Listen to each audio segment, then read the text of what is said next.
بسم اللہ الرحمن الرحیم. السلام علیکم ورحمۃ اللہ وبرکاتہ. ناظرین، پرسیکیوشن کے موضوع پر ایک اور پروگرام کے ساتھ آپ کی خدمت میں حاضر ہیں. اس پروگرام میں ہم دیکھتے ہیں کہ جماعت احمدیہ کو دنیا کے مختلف ممالک میں، بعض ممالک میں بالخصوص پاکستان اور بنگلہ دیش اور انڈونیشیا میں جن مصائب اور مظالم کا سامنا ہے ان کا یہاں پر مختصر ذکر کیا جاتا ہے. لیکن اس ذکر کا مقصد یہ ہوتا ہے کہ ہم ان غلط فہمیوں کو دور کریں جو جماعت احمدیہ کی تعلیمات سے متعلق پھیلا کر لوگوں کو جماعت احمدیہ اور اس کے ماننے والوں کے خلاف مشتعل کیا جاتا ہے. ہم اپنے پروگرام کا آغاز کرتے ہیں. آج میرے ساتھ پروگرام میں شریک ہیں مکرم محترم مولانا طاہر مجیب راشد صاحب اور محترم مولانا لائق احمد طاہر صاحب اور داؤد خان صاحب. تو ہم اپنی گفتگو کا آغاز آج کریں گے. داؤد صاحب، ایک اگر آپ ہمیں بتائیں کہ کچھ حالیہ واقعات جو پاکستان میں جماعت احمدیہ سے تعلق رکھنے والے معصوم احمدیوں کو جن کا سامنا ہوا ہے. جی، پچھلی دفعہ میں نے ناظرین کو اپڈیٹ کیا تھا کہ سچویشن پاکستان میں ایک افسوسناک اطلاع ہے کہ کچھ 10 دن پہلے ہمارے ایک احمدی بھائی کے شہادت کی اطلاع ملی تھی ہمیں. کراچی میں ان کی شہادت ہوئی ہے. مبشر احمد صاحب ان کا نام تھا. اپنے کام سے واپس آ رہے تھے سائیکل پہ جب 2 اسیلنٹس آئے ہیں. ان کو پوائنٹ بلینک فائر کی ان کے اوپر. سیریس انجریز ان کو ملی تھی. ہسپتال گئے ہیں اور ہسپتال میں کچھ گھنٹے یا اس کی طرح وقت کے اندر وہ وفات پا گئے تھے. یہ جیسا ناظرین کو پتہ ہوگا 96 شہادت ہے پاکستان میں 1984 کی جو آرڈیننس 20 کے بعد. تو یہ ایسے اطلاع ہمیں مل رہی ہیں. اس کے علاوہ اور بھی یہ اطلاع ہے کہ ایک اٹیمپٹڈ مرڈر بھی تھا ڈسٹرکٹ وہاری میں. ہمارے وہاں پہ ایک احمدی بھائی محمد اقبال عابد صاحب جہاں جو ٹیچر ہیں وہاں پہ، ان پہ اٹیک ہوا تھا. وہ صرف ایک بس کا انتظار کر رہے تھے وہاں پہ اور ان پہ ایسے اٹیک ہوا تھا. 4 گولیاں لگی ہیں لیکن اللہ کی وجہ سے وہ بچ گئے. اس طرح ناظرین سمجھتے ہوں گے کہ شاید کہ یہ جو پاکستان کے بارے میں جو اطلاعیں مل رہی ہیں وہ کب کسی کی شہادت یا کوئی ایسے اٹیمپٹڈ مرڈر، لیکن یہ میں بتانا چاہ رہا ہوں ناظرین کو کہ جو ایونٹس ہو رہے ہیں پاکستان میں وہ روز ہمیں نظر آتے ہیں کہ صرف فزیکل اٹیکس نہیں، بوائیکاٹس ہو رہی ہیں احمدیوں کے بزنسز کے اوپر، اٹیکس ہو رہی ہیں ان کے بلڈنگز کے اوپر. اور اسی طرح ہمیں اطلاع ہے صرف پچھلے 1 مہینے میں 3-4 قسم کے واقعہ ہیں. مثلا ایک ہمارے بہت سینئر گورنمنٹ سول سروس میں کام کرتے ہیں، ان کو پروموشن ڈینائی کیا گیا ہے کیونکہ وہ احمدی ہیں. اسی طرح ہمارا ایک احمدی بزنس ہے منڈی بہاؤالدین میں، ایک میجر انڈسٹریل یونٹ میں ایک بزنس ہے، ان کے اس بلڈنگ کے اوپر راکٹ اٹیک ہوا ہے. حالانکہ وہ جو بزنس ہے وہ کئی 100 وہاں پہ جو لوکل ورکرز ہیں ان کو امپلائمنٹ دیتی ہے، لیکن اس کے اوپر بھی اٹیک ہوا ہے. اسی طرح ہمیں اطلاع ملی ہے لاہور میں ہمارے ایک اسکول میں، ایک ہے قربان ہائی اسکول لاہور میں، جہاں پہ مولویوں کے اثر کی وجہ سے جتنے بھی وہاں پہ احمدی ٹیچرز تھے ان کو ڈسمس کیا گیا ہے. تو اسی طرح جو حالات ہے وہ خراب ہوتے جا رہے ہیں اور یہ ہمیں میسیجز مل رہے ہیں پاکستان سے. لوکل پریس میں بھی تھوڑا بہت کور ہو رہا ہے لیکن حالات آج کل کافی خراب ہوتے جا رہے ہیں. ڈاکٹر صاحب، یہ گورنمنٹ کو بھی اطلاع جاتی ہوگی، آفیشلس کو اطلاع جاتی ہوگی کہ یہ ظلم ہو رہا ہے، اس پہ کیا کارروائی کرتے ہیں وہ؟ اب تک تو کوئی نہیں، ہمارے سامنے کوئی وہ نہیں ہوا کہ گورنمنٹ نے کوئی ری ایکشن دکھائی ہے. پریس میں تھوڑا بہت کور ہو رہا ہے لیکن گورنمنٹ کی طرف سے مطلب انویسٹیگیشن شروع ہو جاتا ہے لیکن وہ لوکل لیول پہ ہی ختم ہو جاتا ہے اور کوئی آگے کہیں بات نہیں بڑھتی. جی بالکل. پچھلے ایک پروگرام میں آپ نے ذکر کیا تھا کہ کچھ بچوں کو گرفتار کیا گیا ہے، ان کے بارے میں کوئی؟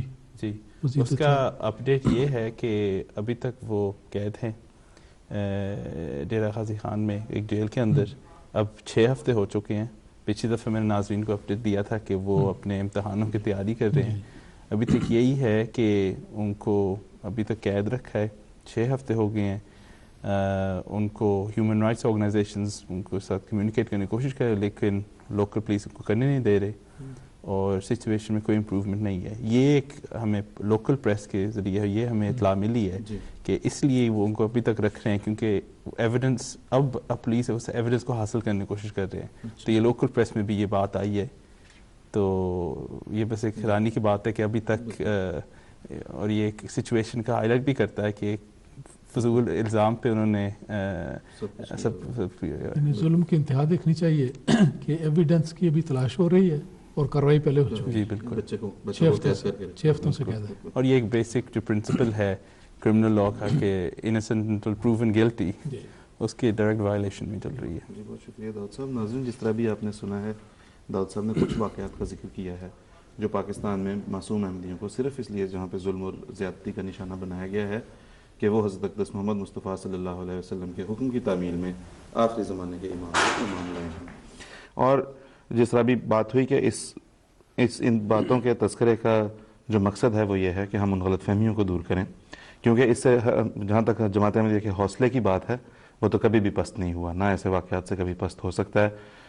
بانی سلسلہ علی احمدیہ حضرت مسیح موعود علیہ الصلوۃ والسلام بھی اور خلفاء بھی اور ابھی موجودہ دور میں بھی ابھی خطبہ جمعہ میں بھی حضرت اقدس امیر المومنین ید اللہ تعالیٰ بن نصر العزیز نے جو جماعت احمدیہ کو جس طرح سے اس بات کو سمجھایا ہے وہ میں سمجھتا ہوں کہ اس کے نتیجے میں کبھی بھی ہمارے حوصلے پست نہیں ہو سکتے.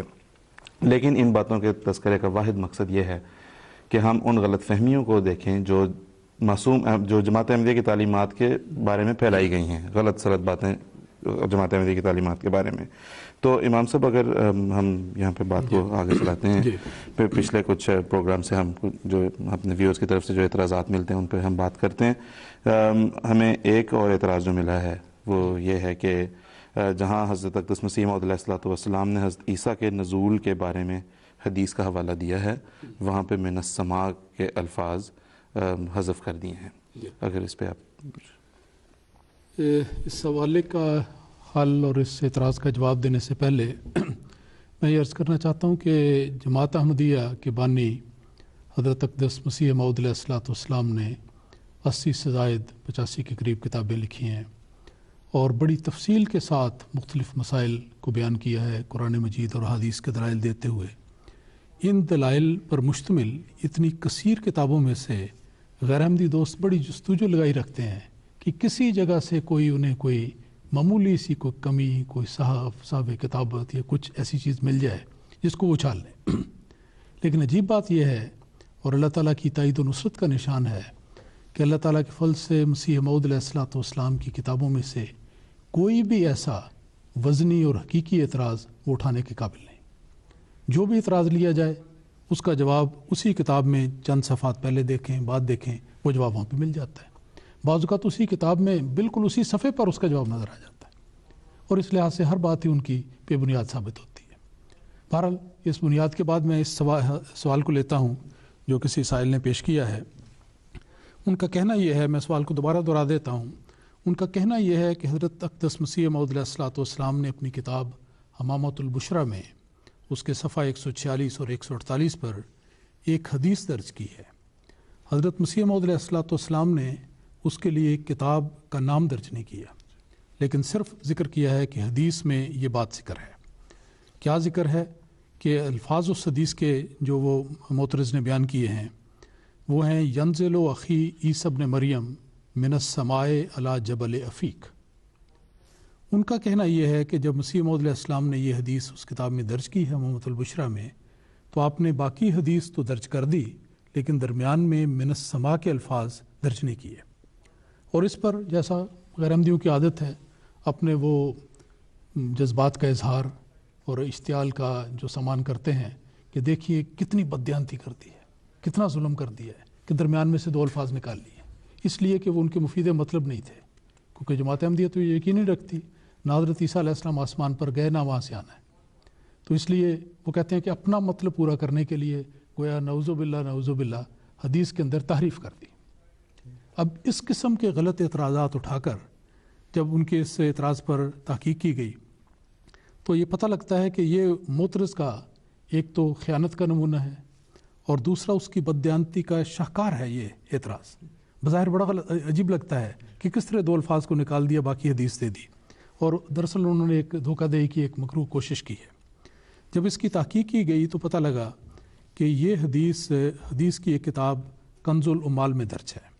اس کی جلد 14 میں جب دیکھا گیا تو اس میں اسی مضمون کی 2 روایات سامنے آتی ہیں. ایک حدیث ہے 39,719 نمبر کی، جس میں یہ الفاظ ہیں ینزل اخی عیسی ابن مریم من السماء علی جبل عفیق. یہ وہ الفاظ ہیں جو سوال کرنے والے نے اپنے سوال میں درج کیے ہیں. اس میں من السماء کا لفظ درج ہے.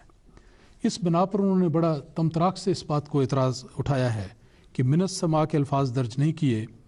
حالانکہ پہلی بات تو یہ ہے کہ حضرت مسیح موعود علیہ السلام نے ہرگز کنز المال کا لفظ استعمال نہیں کیا امامۃ البشریٰ میں. آپ نے صرف ایک حدیث کا دیا ہے. اس لیے یہ کہنا کہ چونکہ اس حدیث میں کنز المال میں یہ الفاظ استعمال کیے گئے ہیں، یہ چونکہ اس طرح درج نہیں کیے گئے، تو یہ ایک خدا نخواستہ بددیانتی ہے. اصل بات یہ ہے، اور ناظرین اس جواب سے سن کے